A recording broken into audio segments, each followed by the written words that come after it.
Well, once again, welcome. And thank you for joining us all today. I will probably read some questions that I know we've all had a chance to think about. And we will speak for a moment here and then turn it back to all of you for some time for your questions. So we look forward to hearing your questions too.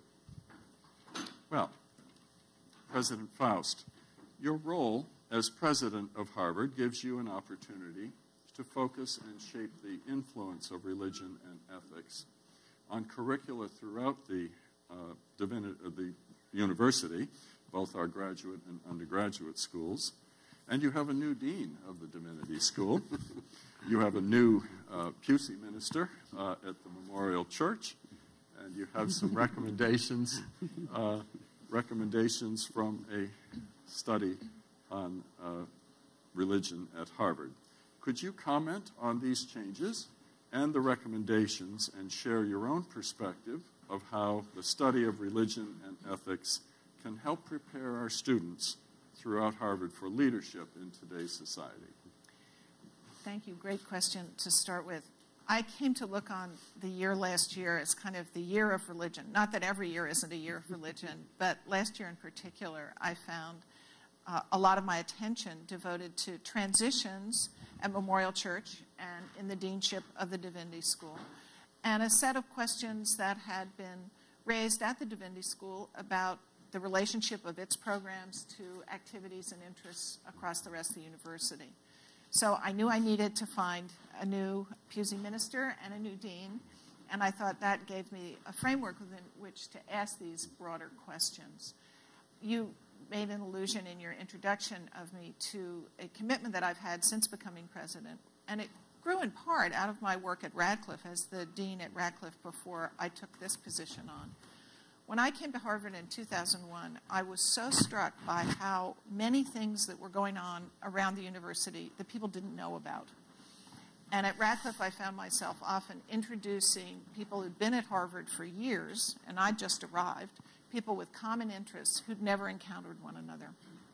And I felt that we were wasting a lot of the synergies and opportunities within this institution by not sharing them more broadly and not taking better advantage of one another. And when I thought about the strengths in the study of religion across the university, I felt that this was a stellar example of a failure to entirely benefit from the enormous strengths we had. Now, of course, the Divinity School is the site of the most substantial of those strengths. And there had long been, through a program, a committee on the study of religion, intersections between the college and the graduate school in the FAS and the Divinity School. But those were structured in very odd manner, everyone believed. Odd is a word I will use to substitute for other words I might use or that others might use. But they were not maximizing what could be possible for undergraduates, what could be possible for graduate students, and what I think scholars could most benefit from in terms of their interactions and collaborations. And that was just two schools within Harvard that could have benefited more from one another. As I thought about the university as a whole, I saw growing interest in the role religion plays in our contemporary world, a growing interest in understanding how historical processes have yielded present-day processes. In the Kennedy School, if you're going to look at international affairs, how can you not be thinking about religion in this day and age? And against the assumptions of social scientists at the time I was in graduate school in the 1970s, say, who were all arguing that we were going to have modernization and religion was disappearing, the complete opposite of that has in fact occurred. So we needed to think broadly beyond just the Divinity School and the Faculty of Arts and Sciences to understand how a variety of other schools, law, business, if you're going to be an international business person, don't you need to know something about religion and the societies that you are going to be globalizing your business into? So that kind of knowledge seemed critical. And there was another element as well, and that was what I have recognized since becoming president as a growing appetite for discussion of values, for discussion of ethics in the professional schools and tremendous hunger among our undergraduates for thinking about these vexing questions of how to live a life. So I felt we had this configuration of needs across the university that we needed to figure ways to better address.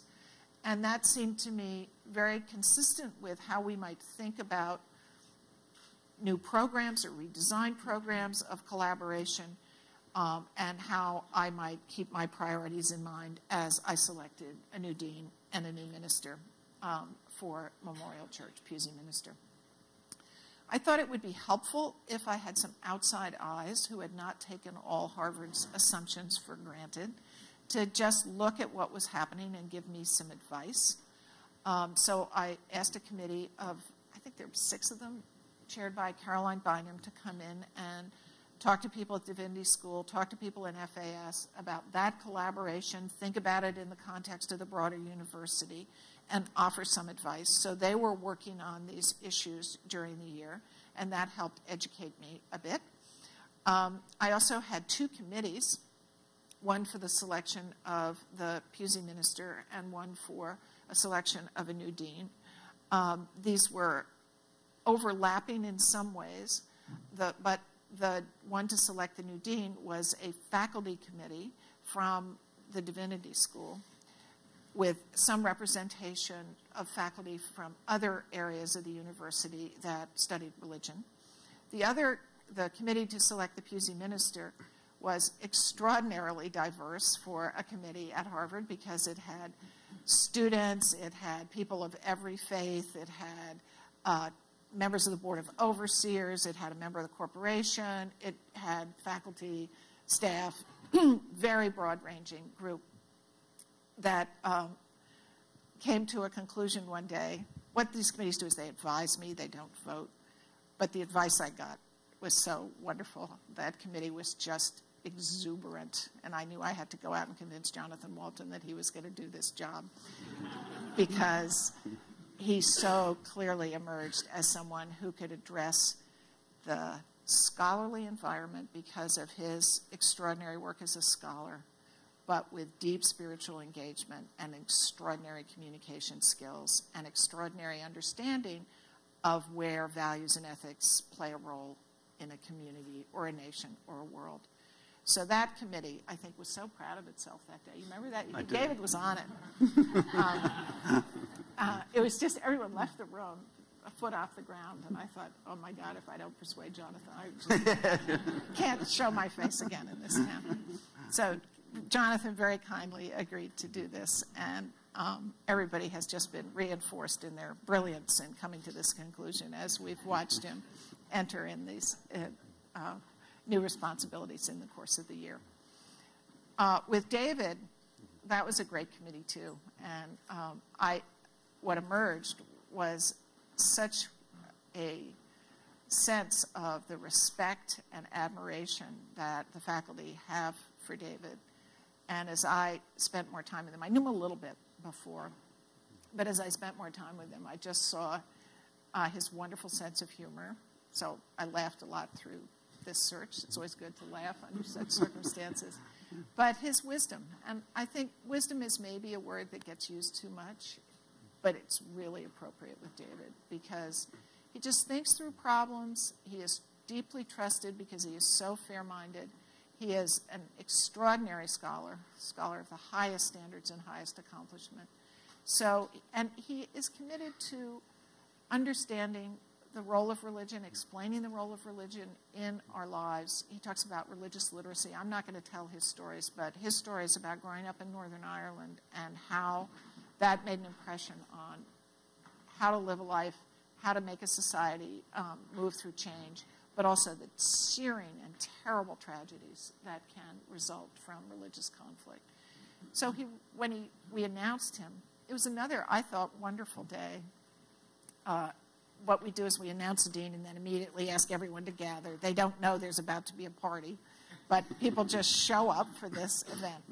And again, the electricity in that room because of the love that the Divinity School felt for their colleague, David Hempton. And I think the relief and gratitude that he was willing to put aside his scholarship for a time in order to devote himself to these larger purposes. So I felt very blessed to have these two extraordinary people agree to take on the leadership roles. David has taken on the committee report, and we convened a committee of faculty here, FAS, and HDS that has been meeting through the fall of this year. They've just come up with a set of proposals that do not follow exactly the recommendations of the outside committee, but I think take into account those outsets. And we're just very hopeful about how these new structures and arrangements are going to enable us to address the two hungers that I described. One, for more substantial collaboration around stronger programs, and secondly, a way of thinking about values and ethics in the university more broadly.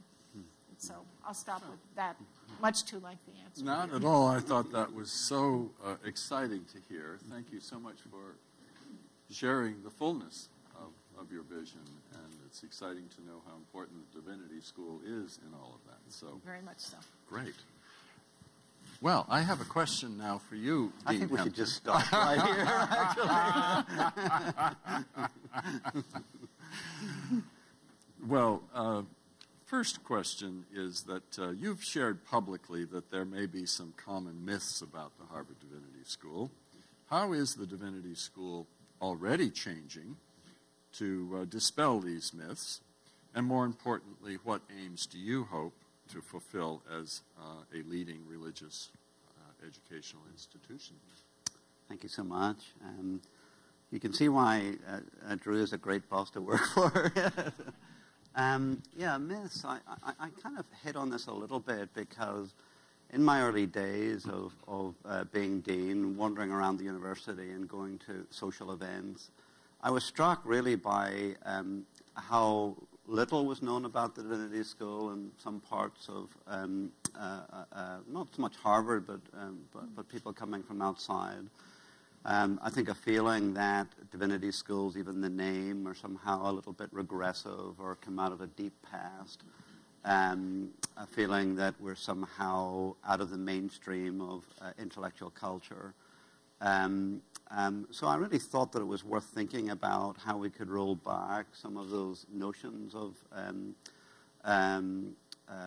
the Divinity School. And that's really how I got out on that.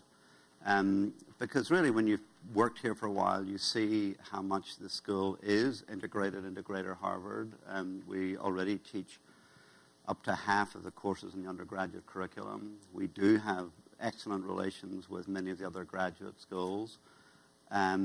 So that vision of being part of Greater Harvard and contributing to many of the things that Drew's already mentioned, of just how we can inform religion and law, religion and business, religion and public health and medicine, how we can think more about religious conflict or conflict resolution. All of these things seem to be really important. And one thing I think that, this is maybe true of American academic life more generally, is that many of our great universities were founded by religious institutions. I came from Boston University, which was founded by the Methodist Church in 1839. And Harvard, as you know, was also a religious foundation. But in many of these universities, the schools of theology or divinity schools are effectively now the smallest colleges or institutions. In BU, that original foundation within the space of 160 years that had become a tiny part of 16 much greater, bigger schools. So it's easy to feel that history is not moving your way, or that somehow a kind of defensiveness can seep in.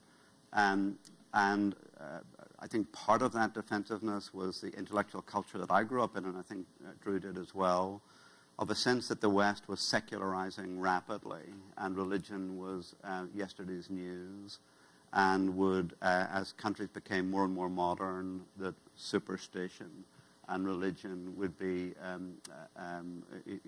less practiced, people would be less interested in it. So some recent work on secularization theory argues that the only really secular places now are Western Europe and Western, including American cultural elites. That is the kind of place we live in Harvard. So a gap has opened up, I think, between religious practitioners in the world, 84% of whom, according to these polls, describe religion as being very important in their daily lives, and the way in which elite institutions across the West are treating religion, which I think is a dangerous gap, and I think took us all by surprise on 9/11, or when people really didn't have analytical or conceptual frameworks for understanding what had happened. So I think coming from my background in Northern Ireland, coming with this sense of always being interested in religion and civilization, a sense that we were on our back foot, I really wanted to promote a sense of intellectual engagement and greater self-confidence about stepping out into wider Harvard and into the wider world, that we have something really very important to contribute. Not just important, but really vital for our world order. So I think that's why I hit a little bit on myths and this attempt to try and demonstrate the sheer significance of what we're engaged in. And there are actions and programs now that have already begun that process of integrating with the problems of the world.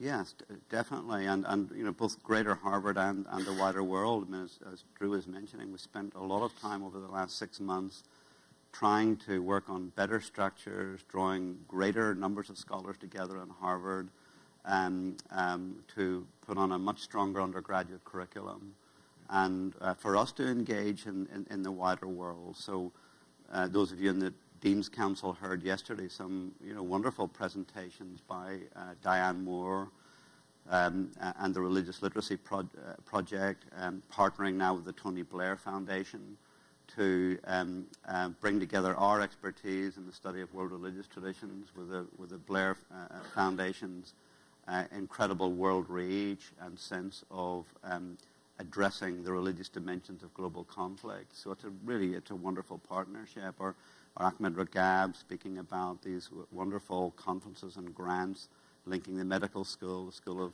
of Public Health, and us around issues of wholeness, wellness, spirituality, the urban environment. And I mean, right across the campus, David Elwood in the Kennedy School, Martha Minow, Dean of the Law School, all of these people have a very strong appreciation of the role of religion in the world that they live in. So I sense it's an open door for us that we need to walk through and be good collaborators with our colleagues. So I think there are many exciting things happening. If you just looked at our range of events over the year, we've had some exciting ones, including one that Drew and I attended together, the visit of Toni Morrison to the campus, who spoke to a packed house in Sanders Theatre on goodness and the literary imagination. And it was a palpable, wonderful gathering where ethics and thinking about the good life and what life consists of attracted a full Harvard house. And it was just, I think, a very exciting gathering. Well, thank you. I'll leave some of these for later. But for each of you now, we live in a world of conflict. President Faust, your scholarship on the Civil War, and Dean Hempton, your beginnings as a scholar in Northern Ireland give you valuable experience and insight into conflict resolution on many levels. Could you share your respective perspectives on ways that religion both hinders and resolves conflicts? There are two angles of approach to that question that I see. I often get asked, how does being a historian have any relevance whatsoever to being president of Harvard? And I begin with this really flip answer about, well, I do study the Civil War after all. But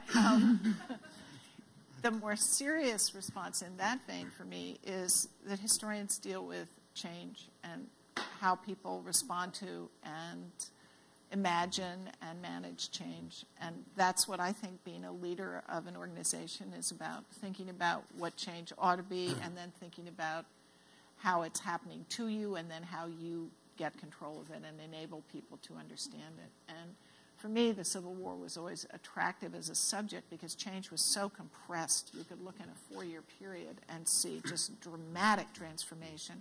The book you mentioned, my book about death, chronicles a significant transformation of attitudes about how you treat the dead and what we owe to the dead, taking place within a 4-year period. And you don't often get that kind of lens and think about how are people managing to cope with this. And the answer is, in the Civil War case, a lot of it was the consolations of religion and the ways in which transcending one's own situation and thinking about it in the context of the infinite or the meaningful is a manner to situate your anxieties in a context of consolation and understanding and explanation.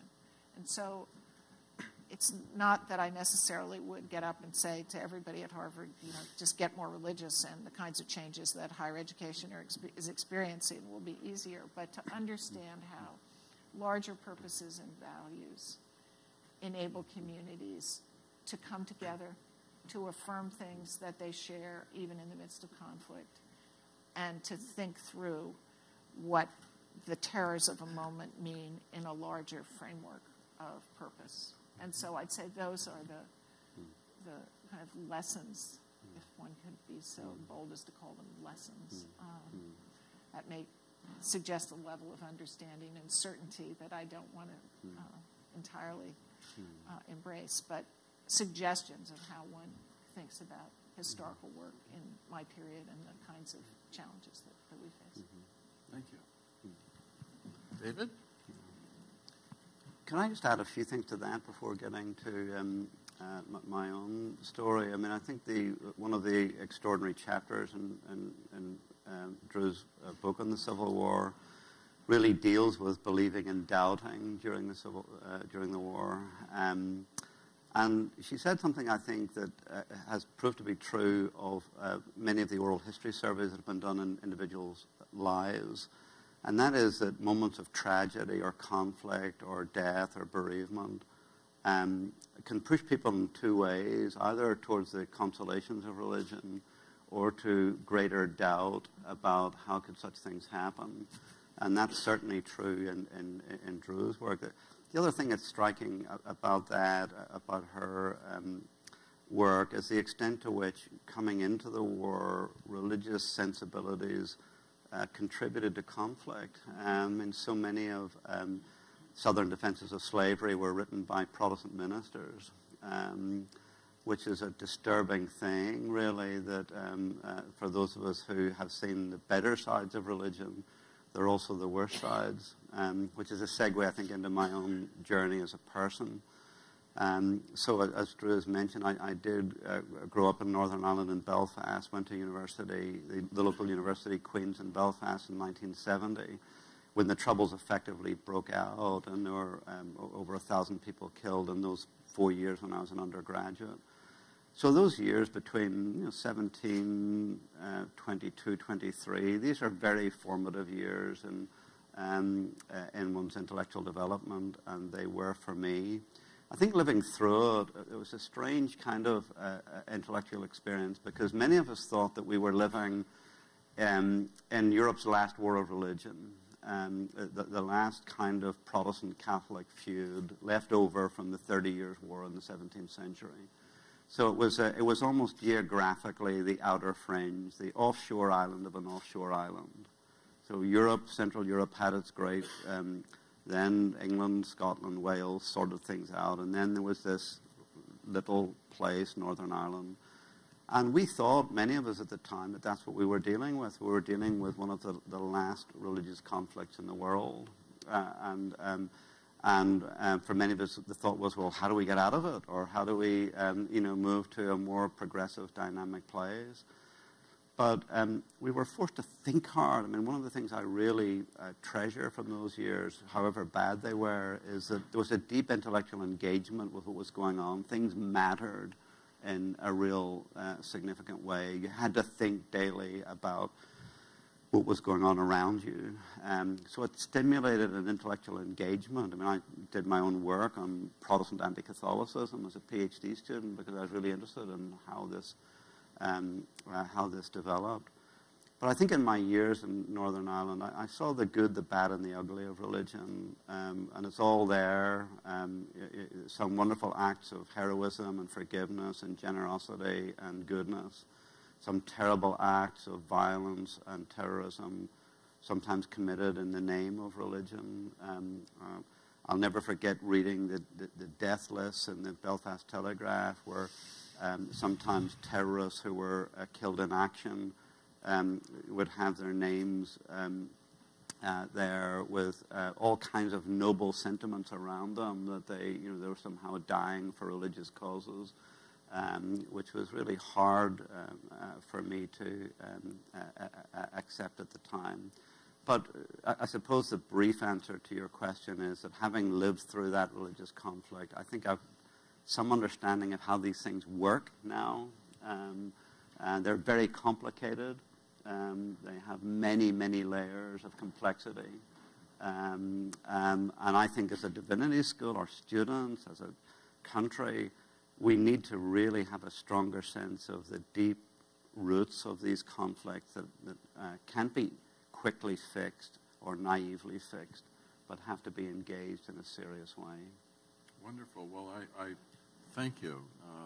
It's quite clear that both of you are thinking about religion and culture and all that we need to do to integrate what we learn for knowledge on the one hand,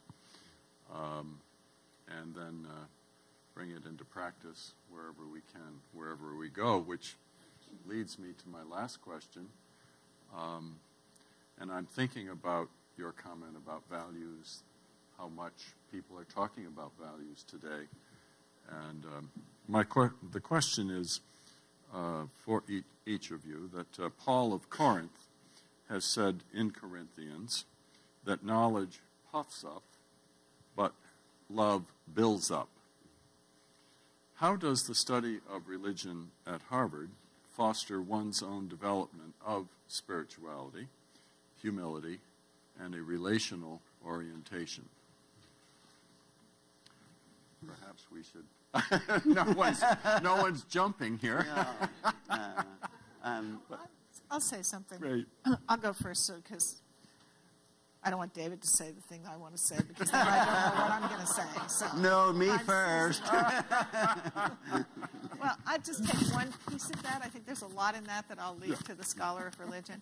But something that I would say about it is knowledge puffs up. I think that's dangerous. I think we need, and I say this to the students who I address the first week they're here as freshmen. I try to say it in every context that I can, and here is one. I think that learning requires humility.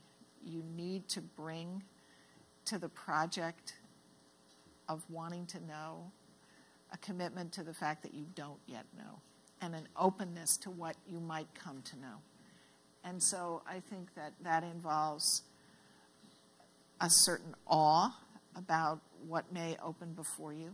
I think it involves a willingness to revise assumptions that are in your head in face of what comes to you in the course of an education or any other venture into learning.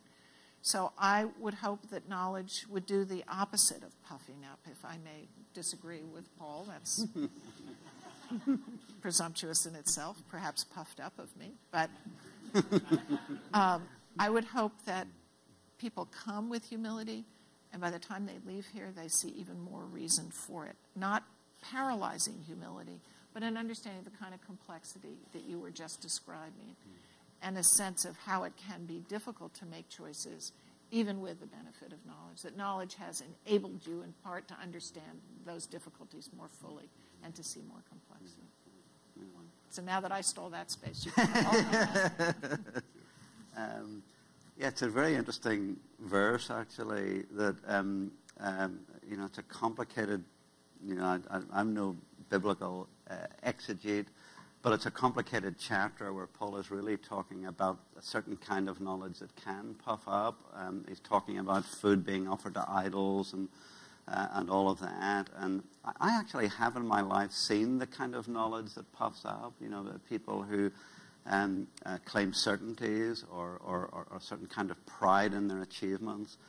But I do think that historians with a deep sense of the complexities of the past and a deep sense of the provisionality of knowledge often do, I think, come to the position that Drew is at, that knowledge breeds humility.